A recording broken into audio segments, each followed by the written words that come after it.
여러분 그 사진이 어떻습니까? 이 사진은 미국이 제일 먼저 달에 도착했을 때 기념으로 찍은 사진입니다.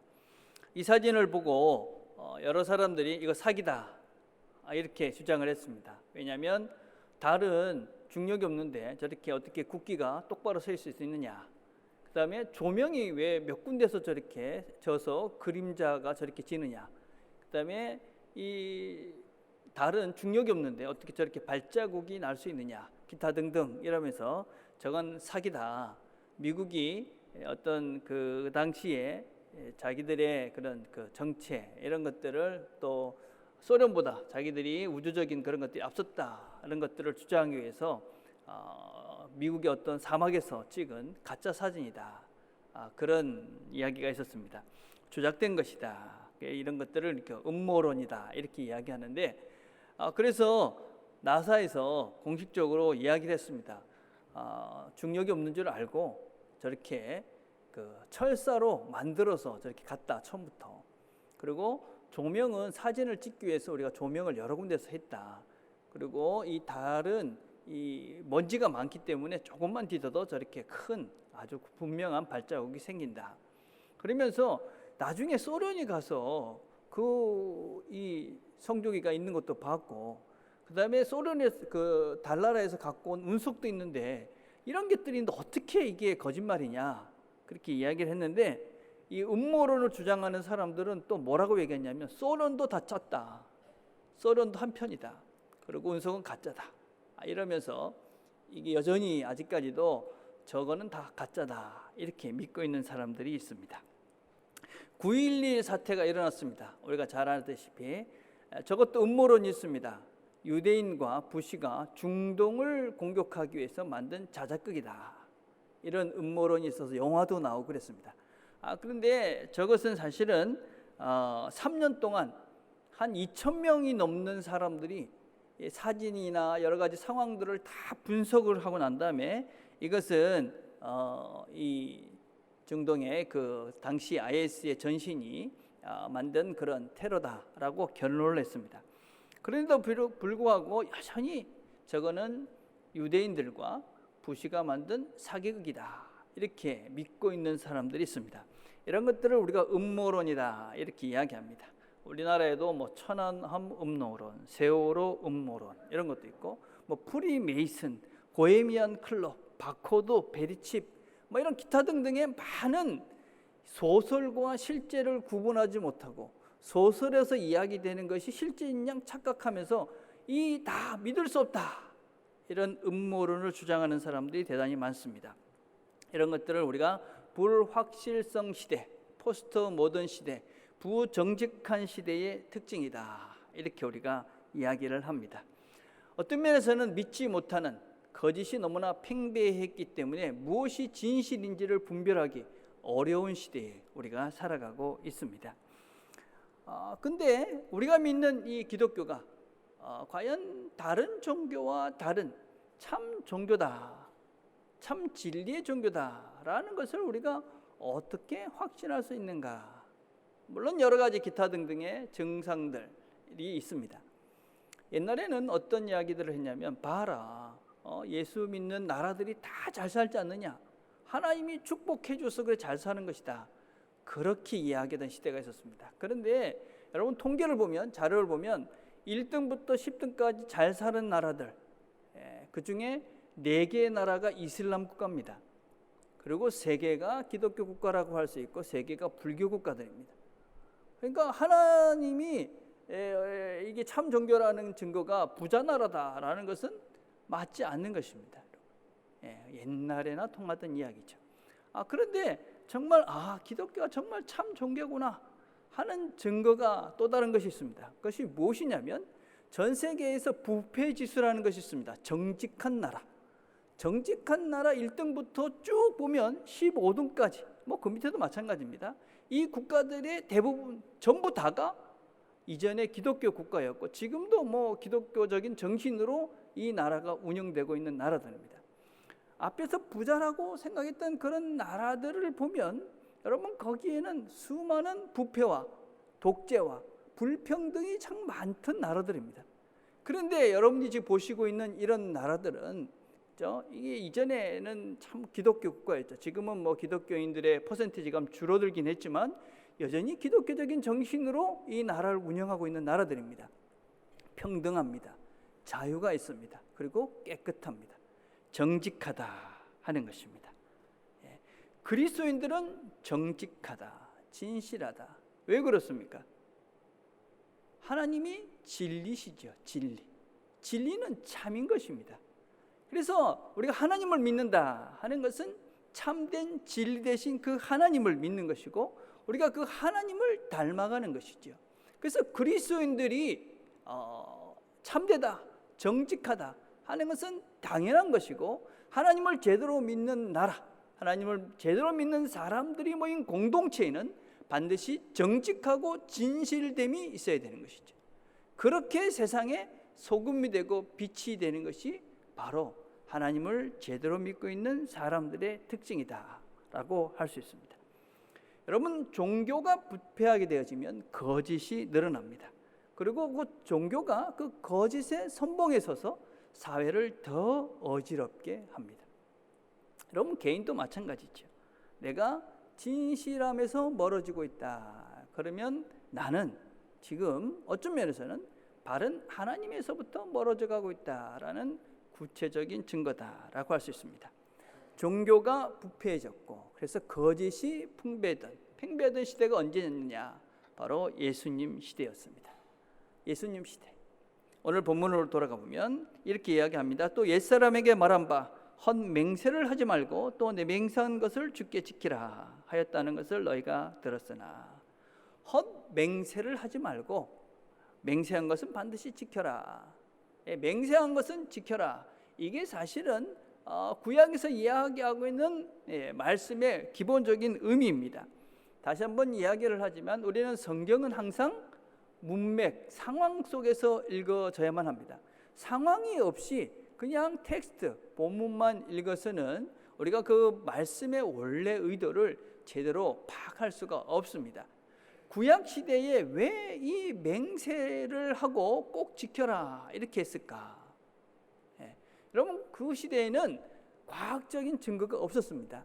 과학적으로 뭔가 사실을 밝혀낼 수가 없던 시대였습니다. 그래서 그 당시에 가장 증인으로서 효과가 있는 것, 증거로서 효과가 있는 것은 사람의 말이었습니다. 그러니까 너와 나 사이에 분쟁이 있을 때 누가 증인이 오는 것이죠. 그렇죠? 증인이 와서 이 사람이 이렇게 했다. 그러면 그게 사실이 되는 거예요. 그래서 뭐 대표적인 것이 출애굽기 22장 11절에 보면 두 사람 사이에 맺은 자가 맡은 자가 이웃의 것에 손을 대지 아니하였다고 여호와께로 맹세할 것이요. 분쟁이 생긴 것입니다. 누가 가져갔다 안 가져갔다 문제가 생긴 거예요. 내가 안 가져갔다. 저 사람이 가져갔다.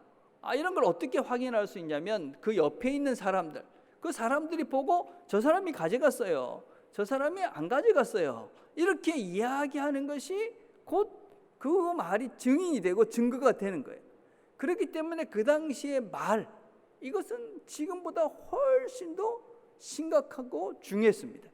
그래서 두세 사람이 증인이 되면 만약에 저 사람이 누구를 죽였습니다. 이렇게 이야기를 세 사람이 하면 그 사람은 살인자가 되는 것입니다. 그러니까 그 당시 말은 엄청난 힘이 있는 거예요. 그래서 그 말에 대한 신실성, 말에 대한 무게를 확실하기 위해서 말이 정말 중요하다. 이 말의 진실성을 담보하기 위한 수단으로 사실은 이 맹세라는 것을 사용한 것이지요. 너희 하나님께 맹세할 수 있나? 이제 하나님을 두려워하는 사람들은 거짓을 이야기할 수 없으니까. 그러니까 맹세하고 사실입니다. 그래서 그 말의 진실성, 무게를 더하게 한 수단으로 그 당시에 그 옛날에 사용했던 것이 맹세라는 수단입니다. 여러분, 성경에 보면 하나님 자신도 맹세를 하셨어요. 그죠? 내가 그 조상들에게 맹세한 땅을 내가 너희에게 맹세한 대로 내가 진노하사 맹세하여 가로되. 하나님도 맹세를 하신 거예요. 그 맹세라는 것은 사실은 그죠? 뭐 더 높은 위치에, 그죠? 더 확실한 위치에다가 이렇게 하는 것인데 하나님이 왜 맹세를 할까요? 그것은 본인도 내가 이것은 확실히 분명하게 하겠다라는 하나님의 적극적인 의지 표현입니다. 반드시 이루겠다 하는 것이죠. 반드시 이루어야 된다. 그래서 맹세를 한다는 것은 반드시 지켜라. 네 말에 책임을 분명히 해라. 이게 구약의 상황 속에서 읽어야 되는 맹세의 의미입니다. 그런데 이런 말씀을 그런 상황이 없이 읽다 보니까 지금도 뭐 이 여호와의 증인이나 제세례파 이런 사람들은 맹세를 하지 않습니다. 그래서 뭐 국가에 대한 뭐 이런 것들도 마찬가지지만 법정에서도 맹세를 하지 않습니다. 결혼 서약 같은 것들도 하지 않습니다. 맹세하지 말랬지 않느냐. 그건 난 못한다. 왜 그러냐면 성경을 문자적으로 이해하고 성경을 바르게 이해하지 못하니까. 그러다 보니까 무슨 뭐 피를 뭐 멀리하라. 그러니까 수혈도 하지 않고 죽기도 하고. 그리고 뭐 싸우지 말라 그랬다고 그래서 군대도 가지 말고 그냥 또 감옥에 가고. 뭐 이런 잘못된 그런 가르침으로 삶을 사는 어리석은 사람들이 있습니다. 그건 무엇이냐면 성경을 문자적으로 읽기 때문에 그런 것이죠. 성경은 항상 그 상황 속에서 읽어야 된다. 그래서 구약서의 상황 속에서 맹세라는 것은 나의 말에 책임을 지고 네가 한 말은 반드시 지켜야 된다 하는 것이 구약의 상황 속에 주어진 말씀입니다. 그런데 예수님은 뭐라고 말씀을 하시냐면 나는 너에게 이르노니 도무지 맹세하지 말라 그렇게 말씀합니다. 맹세하지 말라. 왜 그러면 예수님은 맹세를 하지 말라고 하시는가? 그 이유를 알 수 있는 것이 마태복음 23장에 나옵니다. 이렇게 얘기합니다. 화 있을진저 눈먼 인도자여 너희가 말하되 누구든지 성전으로 맹세하면 아무 일 없거니와 성전의 금으로 맹세하면 지킬지라. 또 18절에 이렇게 말합니다. 너희가 또 이르되 누구든지 제단으로 맹세하면 아무 일 없거니와 그 위에 있는 예물로 맹세하면 지킬지라. 그러니까 성전을 향해서 내가 이렇게 하겠다 맹세하는 건 안 지켜도 된다. 그런데 제물을 들고 와가지고 이 앞에 와가지고 물질을 가지고 그 금에다가 맹세를 하면 지켜야 된다. 이런 것입니다, 여러분.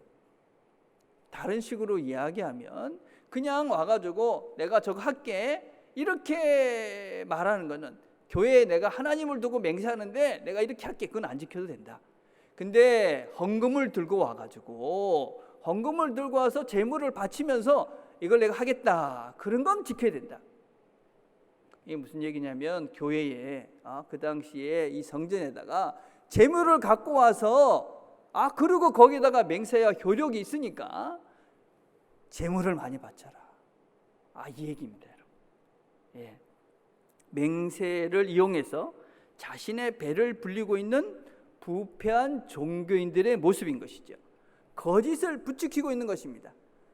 그냥 헌금 안 하고 교회에 헌금 안 하고 그냥 하는 건 괜찮아. 네가 꼭 지켜야 될 거면 헌금을 들고 와야 되고 그냥 말할 때는 그냥 거짓말을 해도 돼. 예. 여러분 거짓된 종교가 부패하고 나니까 거짓을 부추기고 그래서 그것을 통해서 자기의 배를 배부르게 하는 그런 타락한 종교인들의 모습을 보고 있던 것이. 그래서 예수님께서 맹세하지 마라. 아무런 의미가 없는 거짓을 부추기고 있는 그런 맹세, 헛맹세, 종교를 더 타락하게 하는 신앙을 더 더럽게 만드는 것을 전혀 하지 마라. 지금 우리 사회를 보면 참 거짓이 거짓인가 분별하기 참 어려운 시대에 살고 있어요. 제가 이렇게 텔레비전을 처음에 와가지고 보면서 온라인 쇼핑을 보면 그분들 말 정말 잘해요, 그죠? 안 사면 큰일 날 것 같기도 하고 안 사면 큰 손해를 볼 것 같아요. 근데 요새 가만히 들어보니까 정말 이 사람들 뻔뻔하다. 대놓고 거짓말을 하는 거예요, 그죠? 절대로 두 번 다시 이런 일은 없다. 마지막 찬스다. 이 가격에 두 번 다시 사지 못한다. 그리고 한 2달 있으면 또 해. 어떻게 그렇게 뻔뻔해요, 그죠? 사람들이, 그죠? 이 가격에 다시는 못 삽니다. 뭐 이런 찬스는 2번 다시 있을 수 없습니다. 그렇게 뻔뻔하게 그냥 거짓말을 그냥 대한민국 모든 사람들한테 하는 거예요, 그죠? 근데 우리는 그게 거짓말이다 생각하지 않고 안 사면 큰일 날 것 같아. 이게 얼마나 우리 사회가 지금 저 거짓이 만연된 모습인지 우리가 볼 수 있는 것이죠. 여러분, 그런 말들을 우리가 듣고 있다 보면 어떤 면에서 그 현란한 말에 우리도 모르게 습관이 되는 거예요. 그러다 보니까 담백하고 진솔한 대화를 하면 뭔가 부족해 보여요. 들리지가 않는 거예요. 예. 여러분, 이런 것들을 우리가 잘 분별할 수 있으셔야 됩니다. 우리의 감성을 건드리고 우리가 어떤 생각을 자꾸 못하도록 하는 그런 현란한 말솜씨에 우리가 휘둘리면 진짜와 거짓을 분별할 수 없는 어리석은 존재들이 되는 거죠. 그죠? 예. 거짓으로 우리가 막 속이니까 거짓말 잘한다 이게 아니고 그게 맞네, 맞다 이러고 그 거짓에 속아 넘어가는 거예요. 예. 이 심리학 용어 중에 확증 편향이라는 말이 있습니다. 확증 편향. 이 영어로는 confirmation bias라는 말이에요. 이 bias라는 말이 뭐냐면 편견이라는 편견. 이 편견은 어떻게 해야 돼요? 편견은 깨트려야 돼요. 그죠? 편견은 제거해 가는 것입니다. 근데 confirmation은 확인을 해 가는 거예요. 내가 편견을 가지고 있는데 그거를 자꾸 확인하는 거예요. 그래서 내가 가지고 있는 어떤 생각을 더 틀린 건데 더 그것만 하는 거예요. 그래서 내가 보고 싶은 것만 보고 듣고 싶은 것만 듣고 내가 또 그냥 계속 틀린 건데 지금 우리 한국 사회가 심각하죠. 이게. 예. 여러분들 중에서도 나와 생각이 다른 이야기를 하면 무조건 귀를 막고 있다. 그러면 내가 저 확증 편향증, 예, 병입니다, 여러분. 심리적인 병이죠. 예, 거기에 앓고 있는지도 모릅니다. 나와 생각이 다른 사람들의 이야기를 내가 그런 면도 있네 라고 듣는 것이 정상입니다, 여러분. 우리의 모든 사고는 다 완벽할 수 없기 때문에 우리는 항상 여지를 남기고 다른 사람들의 이야기에 귀를 기울여야 우리의 생각이 제한되지 않습니다. 특별히 그리스도인들은 어떤 존재입니까? 우리는 모든 벽들을 허무는 자들이에요. 그렇죠? 모든 편견들과 모든 잘못된 그런 선들을 다 무너뜨리고 복음 앞에, 예수 앞에 모두가 하나 되는 세상을 꿈꾸는 것이 그리스도인들이에요. 그런데 지금 가만히 보면 그리스도인들이 이런 편향된, 편견된 생각을 더 굳게 하고 더 강하게 만들고 더 높은 벽을 만들어서 더 우리가 개토화가 되고 있는 것이 우리의 모습 중에 하나예요. 정말 안타까운 것이죠. 우리 스스로들이 내가 어떤 성향을 갖고 있다라면 그 반대되는 것에 대해서 관심을 가지고 그것들도 여전히 들을 수 있는 여지가 있어야 돼요. 예. 이런 사람들의 특징이 무엇이냐면 내 생각을 강요하는 것이죠. 내가 맞고 넌 틀리니까 이대로 해라. 강요합니다. 그렇죠? 예. 더 심한 사람들은 어떤 사람들이 있냐면 하나님께서 나에게 말씀하셨다. 이게 하나님의 뜻이다. 이렇게 이야기하면서 자기의 생각을 강요하는 것이죠. 그렇죠? 정말 위험하고 정말 잘못된 사람들입니다. 그렇죠? 예. 하나님의 뜻이라는 것을 함부로 말해서도 안 됩니다. 하나님이 나에게 말씀하셨다라는 말을 함부로 이야기하시면 절대로 안 됩니다. 그거는 신성모독, 하나님의 계명을 어기는 큰 범죄입니다. 왜 그런 말을 사용합니까? 내 뜻을 관철시키기 위해서. 내가 가지고 있는 이 생각이 무조건 맞으니까 너는 내 뜻에 복종해라. 결정을 강요하는 것이지요. 여러분, 결정을 강요한다라는 것은 상대를 믿지 못하는 것입니다. 그 사람을 존중하지 않는 것입니다. 그 상대방을 통제하려는 것입니다. 상대방의 결정과 판단을 내가 소유하려는 태도입니다. 그리스도인들은 기본적으로 어떤 존재들이냐? 내가 아무리 옳다 하여도 그 사람을 존중하는 태도보다 우선할 수는 없습니다. 우리가 가지고 있는, 그리스도인들이 가지고 있는 가장 기본적인 태도와 자세는 그 사람을 존중하는 것입니다. 예. 여러분, 하나님은 늘 옳으십니다. 하나님은 모든 것들이 완전하신 분이십니다. 그분은 틀리지 않습니다. 그분은 그래서 우리에게 당신의 결정을 강요하실 수도 있으신 분입니다. 그런데 그런 하나님조차도 우리에게 우리 스스로가 선택하고 판단하라고 자유의지를 주셔서 우리에게 선택권을 주셨습니다. 심지어는 하나님 자신을 거부할 수 있는 그런 선택권까지도 하나님은 우리에게 주셨습니다. 우리로 하여금 하나님 자신도 선택하고 거부할 수 있는, 예수 그리스도를 우리가 믿을 수도 있고 거부할 수도 있는 그런 자유의지를 우리에게 주셨습니다. 왜? 우리를 믿기 때문에 그렇습니다. 우리는 그 믿음에, 그 사랑을 알기 때문에 우리 스스로가 하나님을 선택했습니다. 이 자리에 와 있는 것입니다. 물론 우리가 신앙생활을 하다 보면 그것이 하나님의 은혜이고 하나님의 계획 속에 있었던 것들을 깨닫게 되지만, 그럼에도 불구하고 여전히 하나님은 우리에게 자신을 선택하고 거부할 수 있는 의지까지 우리에게 주셨습니다. 우리를 믿으시는 겁니다. 우리를 사랑하시는 것입니다. 우리를 기다려주시는 것이죠. 사람을 정말 존중한다, 내가 저 사람을 정말 사랑한다 하는 것은 그 사람을 존중하는 것이고, 그 사람을 믿는 것이고, 그 사람을 기다려주시는 겁니다. 우리가 다른 사람들에게 내 생각과 내 뜻을 강요하고 내 결정대로 따라가라 하는 것은 어쩌면 우리가 하나님보다 더 높은 자리에 올라서는 교만한 행위들입니다. 맹세하지 말라, 다른 사람을 존중하고 그 사람의 선택을 강요하지 말라라는 1차적인 의미가 있는 것입니다. 우리는 누구에게도 내 생각을 강요하거나 내 생각대로 하라고 그들의 판단과 결정을 강요하고 강제할 수가 없는 존재들입니다. 여러분, 그건 우리가 알지 않습니까? 우리가 부족하기 때문에 그것을 아는 사람들은 결코 다른 사람들에게 나의 뜻대로 하라고 강요할 수 없는 것이죠. 맹세하지 말라. 두 번째, 그리고 이것은 무엇보다도 단순하면서도 진실하게 살라라는 말입니다. 37절에 뭐라고 얘기합니까? 오직 너희 말은 옳다 옳다, 아니라 아니라 하라. 이에서 지나는 것은 악으로부터 나느니라. 거짓된 세상 속에서 우리가 할 수 있는 것은 옳다, 아니다. 그럼 맹세를 왜 하게 되었을까요? 못 믿으니까 하는 거죠. 못 믿으니까. 할 수 없는 것을 할 수 있다라고 그러고, 그렇죠? 아니다는 것을 기다라고 그러고, 틀린 것을 맞다고 하는, 그래서 서로 믿지 못하는 사회 속에서 있는 말들이죠. 그렇죠? 거짓. 여러분, 거짓이라는 것이 얼마나 무서운 것인지를 우리가 명심해야 됩니다. 요한복음 8장 44절에 이렇게 말합니다. 너희는 너희 아비 마귀에서 났으니 너희 아비의 욕심대로 너희도 행하고자 하느니라. 그는 처음부터 살인한 자요, 진리가 그 속에 없으므로 진리에 서지 못하고.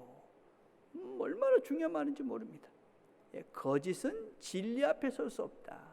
진실되지 않으면 참된 진리 대신 하나님을 알 수 없다. 거짓말을 할 때마다 제 것으로만 하나니 이는 그가 거짓말장이여 거짓의 아비가 되었습니다. 모든 거짓은 사단으로부터 오는 것이고, 이 사단으로부터 모든 것들은 우리를 망하게 하는 것입니다. 우리를 죽이는 것이죠. 특별히 거짓으로는 진리 대신 참이신 하나님 앞에 설 수가 없다. 그래서 우리는 거짓을 어떤 모양이든지 버려야 되고, 거짓된 이런 것들 때문에 우리가 망할 수밖에 없다는 것을 명심해야만 합니다. 그래서 성경은 이 거짓과 반대되는 진실이 얼마나 큰 축복임을 우리에게 말씀합니다. 잠언 11장 3절에 보니까 정직한 사람은 성실하게 살아도 바른 길로 가지만 사기꾼은 속임수를 쓰다가 제끼에 빠져 멸망한다. 정직한 사람은 바른 길을 갑니다. 거짓말을 하면 어떻게 됩니까? 우리가 많이 보죠, 그죠? 자기 꾀에 그냥 거짓말을 하다 보니까 자기의 꾀에 빠져가지고 멸망하는 사람들을 우리가 종종 봅니다. 또 뭐라고 말씀하시냐? 잠언 20장 7절에 보면 의인은 흠없이 살며 그의 자손이 복을 받는다. 정직하게 바르게 사는 사람, 그 사람은 바른 길을 가면서 그 자손들도 복을 받는다. 두려운 말씀입니다. 시편 15편 1절에 이렇게 말합니다. 여호와여, 주의 장막에 머무를 자 누구 오며 주의 성산에 사는 자 누구 오니까? 정직하게 행하며 공의를 실천하며 그의 마음에 진실을 말하며. 하나님의 장막, 하나님의 나라에 누가 거하는가? 정직하고 공의롭고 진실한 사람이 하나님의 나라에, 하나님의 집에 거한다. 왜 그렇습니까, 여러분? 여러분, 하나님은 정직하신 분입니다. 진실하신 분이죠. 그렇죠? 여러분, 우리가 정직하고 진실하다 하는 것은 우리 안에 그 진실하신 그 하나님의 영이 우리 안에 계신 구체적인 증거입니다. 여러분, 거짓된 세상에 우리가 살고 있습니다. 그래서 이 거짓을 거부하는 것이 만만하지가 않습니다. 우리가 조금만 거짓말을 하면 이익을 얻을 때가 있습니다. 어떤 때는 내가 진실을 이야기하면 손해가 됩니다. 내가 진실을 이야기하면 내 자존심이 상할 때가 있습니다. 내가 진실을 이야기하면 어쩌면 사람들이 나를 연약하고 좀 부족한 사람이라고, 참 어리석은 사람이라고 우리를 놀릴 수가 있습니다. 그럼에도 불구하고 우리는 진실을 거부할 수가 없습니다. 왜냐? 우리 안에 계시는 성령님께서 진실하신 분이기 때문에, 우리는 우리 안에 계신 그 성령님의 뜻대로 살 수밖에 없는 자들이기 때문에 우리는 진실을 선택합니다. 우리 눈에 보이는 손해가 있지만, 내가 다른 사람들에게 조금 부족한 존재로 보이고 내 자존심이 구겨지는 일이지만, 그럼에도 불구하고 우리 안에 계시는 성령님께서 진실하신 분이 우리를 진실하라고 말씀하시니까 우리가 진실을, 정직을 선택합니다. 여러분, 이 사람이 복된 사람입니다. 여러분, 하나님은 진실하시기 때문에 내가 진실하다, 정직하다 하는 것은 이 거짓된 세상 속에서 진실하신 그 하나님이 우리 속에 역사하지 않으면 우리가 눈에 보이는 손해를 포기할 수 없습니다. 내 자존심을 구일 수가 없습니다. 내가 어리석다는 소리를 감당할 수가 없습니다. 그러나 우리 안에 계시는 그 성령님께서 함께 하시고 힘을 주시기 때문에 세상에서는 그 손해가 있고 자존심을 구기고 어리석다라는 그런 평가를 받아도 우리 안에 계시는 성령님께서 훨씬 크신 분이니까 내가 그분의 명령을 따르는 것이죠. 내가 그분과 닮아가고 있는 증거죠. 내가 그분처럼 정직하고 진리의 걸음을 걸어가고 있는 구체적인 증거가 무엇이냐? 그것이 바로 내가 정직한 존재가 되어져 가는 것입니다. 진실된 존재가 되어져 가는 것입니다. 우리 안에 성령으로 충만한, 성령 충만한 사람이 되어져 가고 있는 것입니다. 내가 정직해져 가고 있다. 진실해져 가고 있다. 내가 손해를 봐도 내가 진실을 말하는 사람이 되어져 가고 있다. 그것은 바로 우리 안에 성령님께서 함께하고 계시는 가장 구체적인 증거입니다. 이 사람이 복된 사람인 것이죠. 내가 하나님과 같은 존재가 되어져 가고 있는 것입니다. 이런 사람들이 세상의 소금이 되고 세상의 빛이 되는 것입니다. 어떻게 우리가 진실한 사람이 될 수 있을까요? 두 가지만 생각을 해봅시다. 요한복음 14장 10절 이렇게 말합니다. 그는 진리의 영이라. 성령님이 우리와 같이 계시면 우리는 진실할 수 있습니다. 그는 너희와 함께 거하시며 또 너희 속에 계시겠습니다. 성령님의 우리와 함께 하심. 그래서 그 성령님의 음성을 들으며 사는 자들. 여러분, 성령님의 음성이라는 것을 우리가 오해를 하면 안 됩니다. 가만히 있는데 무슨 하늘에서 소리가 들리는 그런 것이 아니라 하나님의 말씀을 이야기합니다. 성령님의 음성은 우리가 이 책으로 이미 우리에게 주어져 있는 것입니다. 우리가 성경을 읽고 성경을 배우고 성경을 묵상한다 하는 것은 바로 성령님이 우리와 함께 계시는 구체적인 증거입니다. 이 하나님의 말씀, 성령이 함께 계시는 성령과 함께 할 때 우리가 정직해질 수가 있습니다. 우리가 진실될 수 있습니다. 김영석 교수님이라는 분이 계시죠. 지금 100세에 가까운 분인데 이분이 어떤 얘기를 했냐면 우리가 어떻게 살 수 있는가 이렇게 질문을 하시고 난 다음에 콩나물에 물을 주는 것이다 그렇게 말씀하셨어요. 콩나물에 물을 주는 것. 여러분, 콩나물에 물을 주면 어떻게 됩니까? 물이 다 밑으로 빠져내려가죠. 그렇죠? 물이 하나도 그냥 뭔가 그 콩나물이 먹는 것 같지가 않아요. 근데 콩나물은 어떻게 합니까? 살아서 자라갑니다. 참 신기하죠. 다 빠져버리는 것 같은데 우리의 삶이 그렇다 그렇게 얘기하시는 거예요. 우리 그리스도인들의 삶이 그렇다.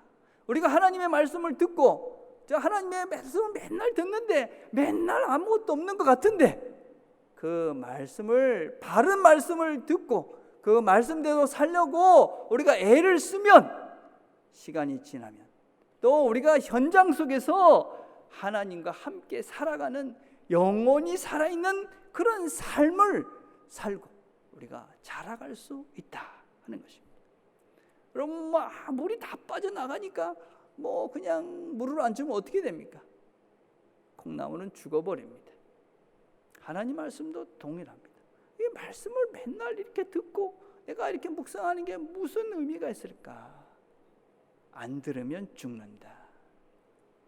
성령님 진리 되신 그분이 우리와 함께하고 있다.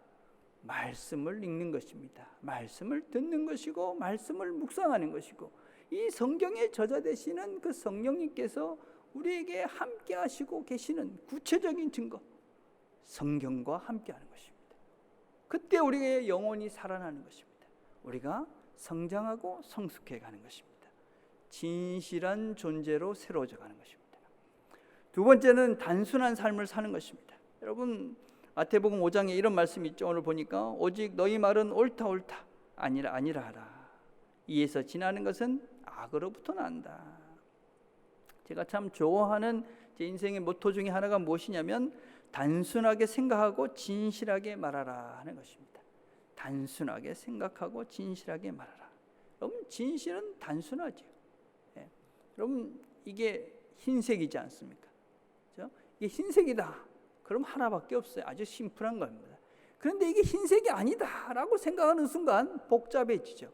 이 검으냐, 흰색이 아니면 검을 건지 파랄 건지 노랄 건지 초록이 될 건지 하늘색이 될 건지 노랑이 될 건지 수많은 복잡한 생각이 들기 시작하죠.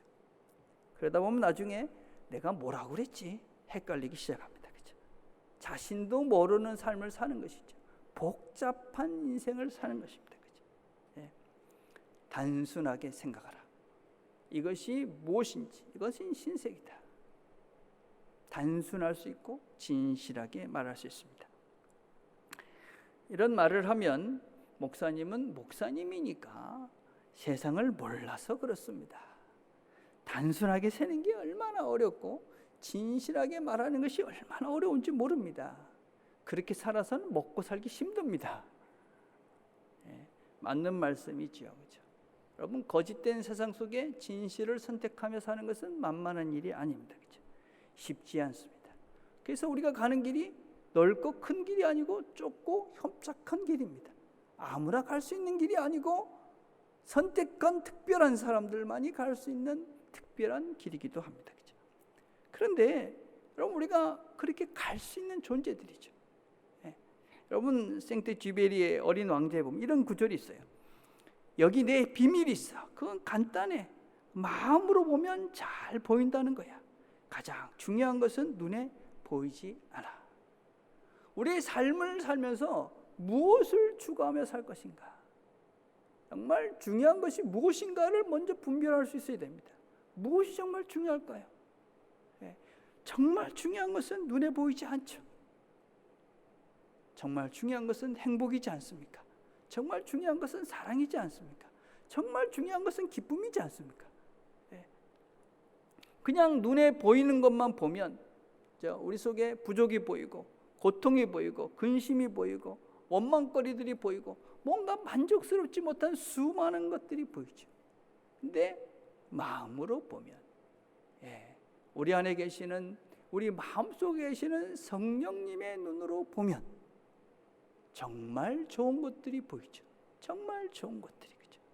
사랑이 보이고 믿음이 보이고 진심이 보이는 것이죠. 진짜 좋은 것이 무엇인지를 볼 수 있게 되는 것이죠. 우리가 그렇게 성령님의 눈으로 성령의 마음으로 우리가 현실을 보고 우리가 그런 삶의 현장 속에서 성령님의 눈으로 보고 성령님의 도우심으로 우리가 말하고 행동하기 시작할 때 우리가 세상 속에 소금이 되고 세상 속에 빛이 될 수 있는 것이지요.